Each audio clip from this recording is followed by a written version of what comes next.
Everyone, welcome back to my channel. और आज इस वीडियो में मैं आपके साथ मध्यकालीन भारत पाल वंश से, पाल साम्राज्य से महत्वपूर्ण क्वेश्चन एमसीक्यू डिस्कस करने जा रही हूँ, जो कि आपके सारे कम्पिटिटिव एग्जाम के लिए हेल्पफुल होगा। तो चलिए वीडियो स्टार्ट कर लेते हैं।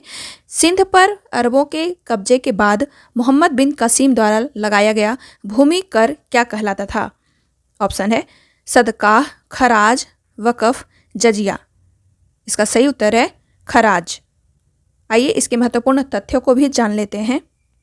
सिंध विजय के बाद सर्वप्रथम जजिया कर लगाने वाला शासक मोहम्मद बिन कासिम था। बी है, अरबों को मुल्तान से अत्यधिक स्वर्ण प्राप्त होने के कारण उसने मुल्तान को स्वर्ण नगरी के नाम से पुकारा। अगला तथ्य है, भोज के ग्वालियर प्रशस्ति में मलेच्छों अथवा अरबों को परास्त करने का श्रेय जाता है। प्रश्न है, महमूद गजनबी के काल में शाही राज्य की राजधानी स्थित थी? ऑप्शन है पेशावर में, काबुल में, उदभांडपुर में या अटक में। महमूद गजनबी के काल में शाही राज्य की राजधानी उदभांडपुर था। अगला प्रश्न है, निम्नलिखित में से किस हिंदू शाही शासक ने स्वयं द्वारा प्रज्वलित चिता में कूदकर आत्मदाह कर लिया? ऑप्शन है जयपाल ने, बी ऑप्शन है आनंद पाल ने, सी ऑप्शन है त्रिलोचन पाल ने या डी ऑप्शन है भीम ने। इसका सही उत्तर है जयपाल ने। यह क्वेश्चन ऐसे भी पूछा जा सकता है कि महमूद गजनबी के साथ युद्ध में अपमानजनक पराजय के पश्चात आत्महत्या करने वाला पंजाब का हिंदू राजा कौन था? तो इसका भी उत्तर है जयपाल ने। अगला प्रश्न है, चाचनामा किस प्रदेश के इतिहास का वर्णन करने वाला ग्रंथ है? ऑप्शन है कश्मीर, सिंध, पंजाब या गुजरात। इसका सही उत्तर है ऑप्शन बी सिंध। अगला प्रश्न है, सुल्तान महमूद गजनबी ने भारत पर कितनी बार आक्रमण किया था? ऑप्शन है 20 बार, 19 बार, 18 बार या 17 बार। इसका सही उत्तर है 17 बार। अगला प्रश्न है, नालंदा विश्वविद्यालय का अंत हुआ क्योंकि? ऑप्शन फर्स्ट है राज्य संरक्षण नहीं दिया गया, बी ऑप्शन है वहाँ विद्वान उदासीन रहे, सी ऑप्शन है भारत में बौद्ध धर्म विलीन हो रहा था, डी ऑप्शन है विद्वान आपस में अर्थहीन बात विवाद में उलझे रहे। इसका सही उत्तर है ऑप्शन ए राज्य संरक्षण नहीं दिया गया। प्रश्न है, भारत का पहला विश्वविद्यालय कहाँ है? भारत का पहला विश्वविद्यालय कहाँ है? इसका सही उत्तर है कहलगांव के अंतीचक स्थित विक्रमशिला विश्वविद्यालय की स्थापना पाल वंश के राजा धर्मपाल ने 775 से 800 ईस्वी में की थी। कहलगांव में स्थित है पहला विश्वविद्यालय और इसका नाम विक्रमशिला विश्वविद्यालय रखा गया है। प्रश्न हम देख लेते हैं कि नालंदा शब्द का क्या अर्थ है? नालंदा शब्द का क्या अर्थ है? इसका सही उत्तर है नालंदा शब्द की उत्पत्ति नालम यानी ना प्लस आलम प्लस दा, इसका अर्थ है कमल, या दान नालंदा शब्द से हुई है जिसका अर्थ है ज्ञान देने वाला, ज्ञान के दान को रोकना नहीं। अगला प्रश्न है, नालंदा का राजा कौन था? नालंदा का राजा कौन था? इसका सही उत्तर है नालंदा की स्थापना गुप्त साम्राज्य के सम्राट कुमारगुप्त प्रथम ने 427 ईस्वी के आसपास की थी। अगला प्रश्न है, नालंदा में कितने बिहार थे? नालंदा में कितने बिहार थे? इसका सही उत्तर है नालंदा में 6 बड़े बिहार हैं और बौद्ध भिक्षुओं के मठ या रहने के स्थान को बिहार कहा जाता है। सोमपुर महाविहार का निर्माण धर्मपाल ने कराया था।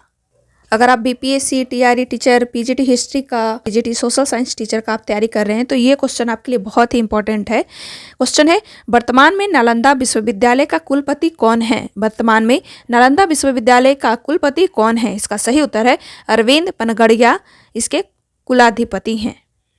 अगला प्रश्न हम देख लेते हैं, नालंदा कितनी बार नष्ट हुआ? नालंदा कितनी बार नष्ट हुआ? इसका सही उत्तर है 3 बार। पहला विनाश स्कंदगुप्त 455 से 467 ईस्वी में हुआ था। मिहिर कुल के तहत हूनों के कारण हुआ था। मिहिर कुल के तहत हूनों के कारण हुआ था। अगला प्रश्न है, नालंदा पुस्तकालय का नाम क्या था? नालंदा पुस्तकालय लाइब्रेरी का नाम क्या था? इसका उत्तर देख लेते हैं, तिब्बती स्रोतों द्वारा धर्मगंज, जिसे धर्मगुंज भी लिखा जाता है, सत्य का खजाना पुस्तकालय का नाम था, धर्मगुंज। अगला प्रश्न हम देख लेते हैं, महान कवि फिरदौसी किसके दरबार की शोभा बढ़ाता था? इसका सही उत्तर है सुल्तान महमूद। अगला प्रश्न हम देख लेते हैं, किसको फारसी का होमर कहा जाता है? फारसी का होमर फिरदौसी को कहा जाता है। फिरदौसी मध्यकाल का महत्वपूर्ण विद्वान था और यह महमूद गजनवी के दरबार में आया था। अगला प्रश्न हम देख लेते हैं, शाहनामा ग्रंथ की रचना किसने की थी?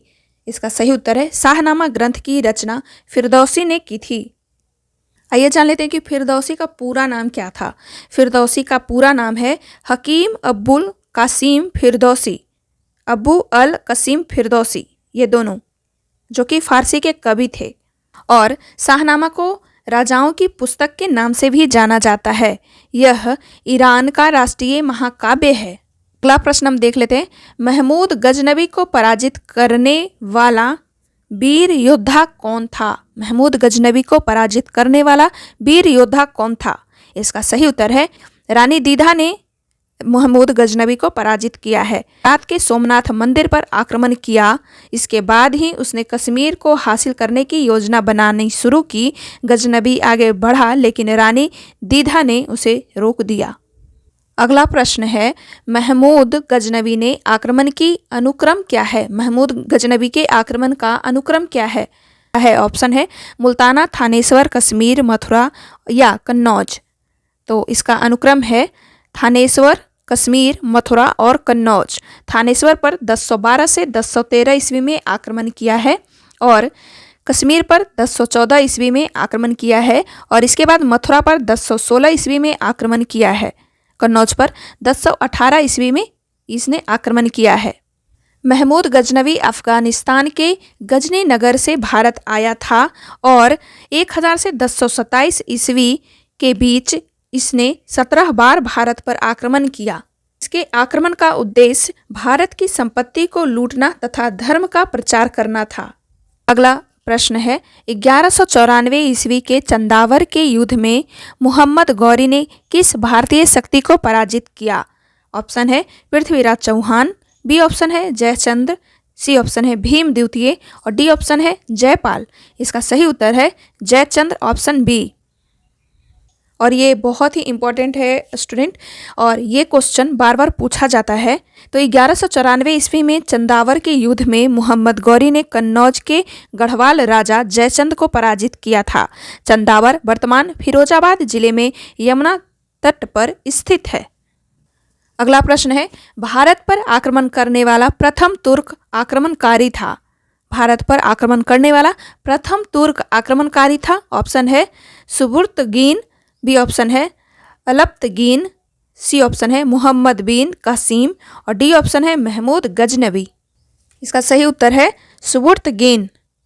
अल्प्तगीन का पुत्र सुबुर्तगीन प्रथम तुर्की शासक था जिसने भारत पर आक्रमण किया, जयपाल के राज्य पर और विजय हुआ। यामनी वंश का संस्थापक अल्प्तगीन था, उसने ही गजनी को अपनी राजधानी बनाया। अगला प्रश्न हम देख लेते हैं, झेलम नदी के तट पर महमूद गजनवी से पराजित होने वाला भारतीय राजा कौन था? विग्रहपाल, धर्मपाल, आनंदपाल या विधाधर? इसका सही उत्तर है आनंदपाल। महमूद गजनवी ने हिंद शाही राज्य पर आक्रमण किया। इस समय पंजाब में आनंदपाल शासक था। आनंदपाल ने एक संघ बनाया जिसमें दिल्ली, अजमेर, ग्वालियर, कन्नौज और कालिंजर से सैनिक सहायता मिली। बेहंद के पास झेलम नदी के तट पर आनंदपाल और महमूद गजनवी के बीच युद्ध हुआ जिसमें आनंदपाल पराजित हो गया और भाग गया। भागकर नगरकोट के किले में शरण ली, लेकिन 3 दिन के युद्ध के बाद उसे वहां से भी भागना पड़ा क्योंकि आनंदपाल ने शत्रुओं का प्रतिरोध करने के लिए नमक की पहाड़ियों को छोड़कर स्थित नंदन को अपनी राजधानी बनाया, यानी कि नंदन यानी नंदनपुर। तो हेल्पफुल लगे तो लाइक करें और चैनल पर नए तो चैनल को सब्सक्राइब करें।